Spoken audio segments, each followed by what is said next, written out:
challenging week. Joining me now is one of his chief rivals for the Republican presidential nomination, Senator Rand Paul of Kentucky, who, by the way, has a brand new book coming out, Taking a Stand, Moving Beyond Partisan Politics to Unite America. It'll be released in just over a week. We got an exclusive first look at it, and we'll be talking with the senator about it. Welcome back to Beat the Press, Senator Paul. Thanks, Chuck. Thanks for having me. Let me start with the issue that got brought up by Governor, essentially by some, with Governor Bush this week, and it's the war in Iraq. Are you satisfied after Governor Bush's sort of fourth answer on this, saying that he wouldn't have gone into the war in Iraq, knowing what we know now? Are you satisfied now that Governor Bush won't be taking us back to the Bush foreign policy? You had said that that was an important litmus test for him. Well, I think it's an important question, and I don't think it's a historical anecdote. I don't think it's something that's a hypothetical question. I think it's a recurring question in the Middle East. Is it a good idea to topple secular dictators, and what happens when we do? I think when Hussein was toppled, we got chaos. We still have chaos in Iraq. I think it emboldened Iran. I think we now have the rise of radical Islam in Iraq as well. But I think the same question, to be fair, ought to be asked of Hillary Clinton. If she ever takes questions, they should ask her, was it a good idea to invade Libya?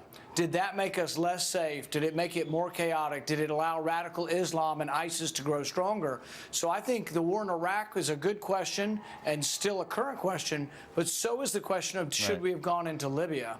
You know, Senator Marco Rubio, in being asked the same question about Iraq, gave this answer. He says, presidents don't have the benefit of hindsight, and the fact of the matter is the world is a better place because Saddam Hussein is not around. You're sort of implying that you disagree with that. Do you believe the world would be a better place if Saddam Hussein were still the strong man in Iraq? I don't think that's exactly how I'd put it, but I would say that I think that we are more at risk for attack from people who are training, organizing, and fighting in Iraq than we were before. So, for example, ISIS is more of an aberration than even Hussein was. So you have this radical brand of jihad, this radical brand of Islam that is now strong and growing stronger because of sort of the failed state that Iraq is. You have the same thing going on in Libya.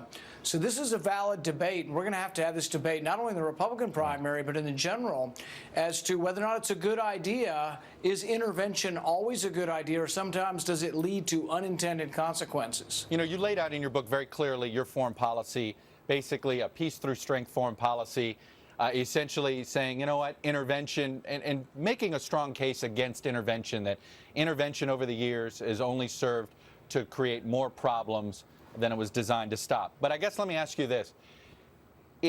Would you consider going after a country that was trying to put together a nuclear weapons program, right? That was the reason to go in Iraq as far as George W. Bush was concerned. And that is a reason some people say we might have to have that military option on the table with Iran. Is that a viable reason to go to war, to prevent another country from starting a nuclear weapons program? I think that we always have to have the threat of military force behind diplomacy, but I would prefer diplomacy. I think we can still have negotiations, and the thing is that we negotiated with the Soviets for 70 years, and we ended up coming to a peaceful outcome. I think with Iran, we need to be steady and firm that they cannot have a nuclear weapons program. There has to be the threat of military force, but my hope is really that negotiations continue. There are some in my party who say, oh, I don't want any negotiations. They're ready to be done with it. Right. But once you're done with negotiations, the choices are war or they get a weapon. And I don't want to have just those two binary choices. You know, you also imply in your book, I thought it was a fascinating quote, and you were connecting Libya and Iran. And you say this: the problem is we've already sent the wrong message. The last time a leader gave up his desire for weapons of mass destruction, we bombed his country and took him out. You're referring to Gaddafi, who gave up nuclear ambitions, and then 2 years later, in a different administration, the Obama administration, they ended up taking him out. You're implying that the Iranians shouldn't trust the United States in these negotiations, are you not? I think it's more a criticism of Hillary Clinton, because I think she should have thought through the repercussions of the invasion and toppling of Gaddafi, because Hillary Clinton made the decision to do this with President Obama's assent what you end up having is that now it does send a signal to Iran, and it makes them question whether or not we will honestly be a good broker or a good negotiator with eliminating of nuclear weapons, because Gaddafi did give up his nuclear ambition and was toppled anyway. So it's an argument for not doing what we did in Libya. Let me move to the Patriot Act. We have reauthorizations coming up before June 1st. It's unclear whether it's going to get reauthorized at all before you guys go on your Memorial Day recess. Senator McConnell's talking about a 2-month extension. I know you want to filibuster any Patriot Act extension. Would you even support a 2-month extension? Well, the court has ruled that the bulk collection of all of our phone records all of the time is illegal. So really, it ought to stop. If the president's obeying the law, he should stop it immediately, and we shouldn't be doing this. I don't want to replace it with another system. I really think that we could get along with the Constitution just fine. We did for over 200 years. You can catch terrorists. Judges will grant warrants. In fact, if you look at the history of our country, judges are actually very much, it's not a difficult lift to get a warrant for most activities that you want to be investigated. But the warrant should have someone's name on it. Shouldn't say Verizon, and then we shouldn't collect all of the customers of Verizon. That's a general warrant. And that's one of the things we fought the Revolutionary War over, is that we wanted individualized warrants. You know, you're so critical of the NSA in your book. I have to ask, would you eliminate it if you were president? No, I would actually keep the NSA. In fact, I would have the NSA target their activities more and more towards our enemies. I think if you're not spending so much time and money collecting the information of innocent Americans, maybe we could have spent more time knowing that one of the Tsarnaev boys, one of the Boston bombers, had gone back to Chechnya. We didn't know that, even though we'd been tipped off by the Russians. We had communicated, we had interviewed him, and still didn't know that. Same with the recent jihadist from Phoenix that traveled to Texas and the shooting in Garland. We knew him. We had investigated him. We had put him in jail. I want to spend more time on people we have suspicion of and we have probable cause of, and less time on innocent Americans. It distracts us from the job of getting terrorists. All right, let me go with one last question here, and it's an idea that's in your book, perhaps the most intriguing idea I found reading your book, and that is this.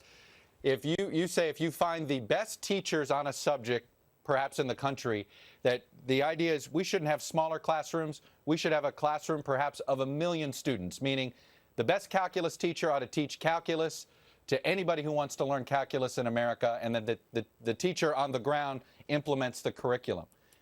It's an intriguing idea, but 2 pages later, you say there shouldn't be a national curriculum. How is that not in contradiction with being against Common Core, but for like nationalized teaching like what you described? What I'm talking about is something truly extraordinary. One of the big leaps forward for America was when we started becoming a meritocracy and everybody was open for education. There are still some people in America, but particularly in other countries, that are trapped in poverty and don't have access. When the internet expands this access and someone in the recesses of the jungle can learn from the best calculus teacher on the planet, we're going to discover genius that's going to allow progress and mankind to improve. And I think it's going to be a huge leap for technological progress. But it's by having larger classrooms. It's counterintuitive, right, not smaller. And they will be virtual classrooms, and they will be extraordinarily cheap. But I'm not saying this comes from government.